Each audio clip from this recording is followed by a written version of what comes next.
कोकणातील प्रत्येक घडामोडींचे लाईव्ह अपडेट पाहण्यासाठी आताच कोकण कटा न्यूजच्या सर्व सोशल मीडियाच्या प्लॅटफॉर्मला लाईक, फॉलो आणि सबस्क्राइब करा.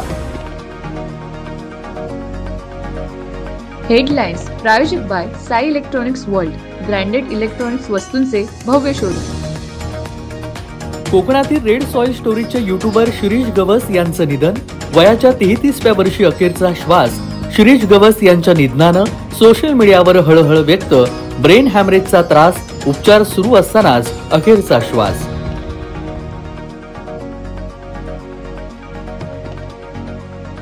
चिपळूणमध्ये पती पत्नी आत्महत्या प्रकरणाला अखेर पूर्णविराम. चिपळूण शहरातील गांधारेश्वर पुलावरून नदीत उडी मारून नवविवाहित जोडप्याची आत्महत्या.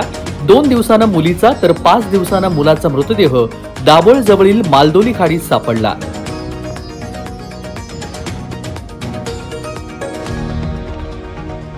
रत्नागिरीत कामाच्या ठिकाणी भाचा फोनवरती बोलतो ह्या रागातून मामानं भाच्याचा केला खून. रत्नागिरी मिरकरवाडा येथील घटना. 4 तासात रत्नागिरी पोलिसांनी आरोपीच्या मुसक्या आवळल्या. प्रिन्स निषाद, वय वर्ष 19, उत्तर प्रदेश असं खून करण्यात आलेल्या युवकाचं नाव. चिपळूण उड्डाण पुलाच्या कामातील सळी विद्यार्थ्याच्या अंगावर पडून विद्यार्थी गंभीर जखमी. चिपळूण येथे नागरिकांनी मुंबई गोवा महामार्ग रोखला. नागरिकांच्या सुरक्षेचा प्रश्न पुन्हा एकदा गंभीर. दापोली तालुक्यातील आंजर्ले तरी बंदरच्या खाडीत तरंगणाऱ्या पायऱ्या. ठेकेदाराचं बोगस काम समोर. पहिल्याच पावसामध्ये जेटीच्या पायऱ्यांखालील दगड वाहून गेल्यानं पायऱ्या अधांतरी. कामाबाबत नागरिकांकडून आश्चर्य व्यक्त. रत्नागिरी पोलिसांना तब्बल 2.5 कोटी रुपयांचं दुर्मिळ प्रजातीच्या माशाची उलटी अंबरगिरीत सापडलं. विक्रीसाठी आणताना मोठी कारवाई. कारवाईमुळे जिल्ह्यात खळबळ. ऐजाज अहमद युसुफ मिटकर या आरोपीला पोलिसांनी केली अटक. दापोली तालुक्यातील फणसू गावातील 16 वर्षीय मनस्वी महेश बेर्डे हिचा दुचाकी अपघातानंतर उपचारादरम्यान दुर्दैवी मृत्यू. गाडीवरील नियंत्रण सुटल्यानं अपघात.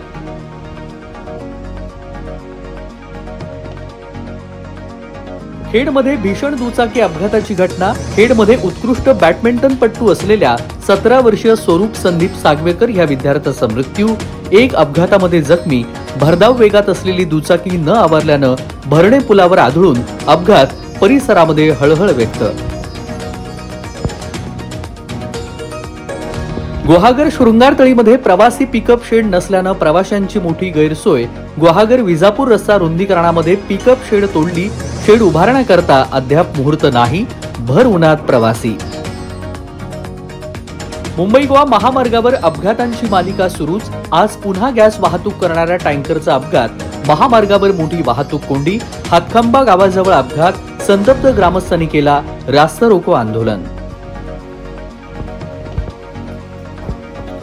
हॉटेल सावलीवरून योगेश कदम यांच्यावर अनिल परब यांचे गंभीर आरोप.